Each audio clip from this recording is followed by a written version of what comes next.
For me as a history teacher, in my understanding, there was sort of a big gap between, or when we study history sometimes there are gaps in our study or in our understanding. So, we do the Civil War and Reconstruction, and then maybe turn our attention elsewhere to other topics, and then come back to the Civil Rights Movement.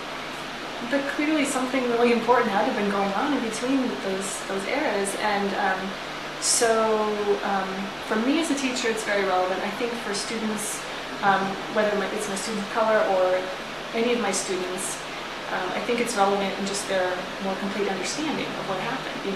There's a gap in that narrative, and this will make their history make more sense. From day one of this institute, I'm realizing that the Harlem Renaissance wasn't I never thought it was a spontaneous party that just erupted in a neighborhood in New York because all these musicians happened to live there.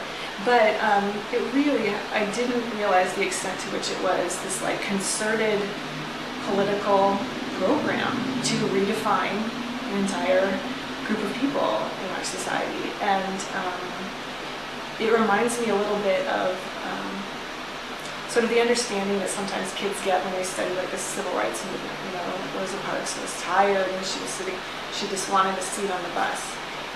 And of course, she was an activist, she was working for an organization, it was planned, and that difference in understanding of history, the one denies agency on the part of the people who are, so it reminds me of the power in how we teach history, how we write about history, even the choice of words that we use.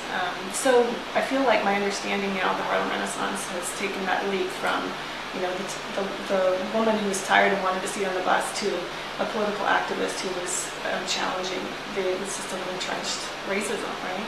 It's been interesting not just on a personal level to meet people from all around the country, but people bring such a wealth of experience, whether it's their knowledge of literature or their understanding of history, or the musicians in our group.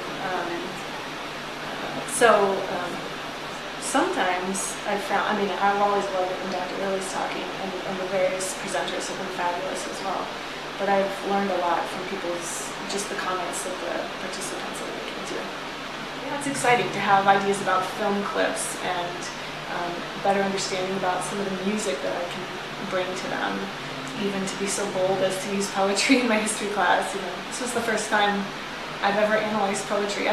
Since being an undergrad in one class. So I just feel like I have more confidence and a much wider range of things that I can bring to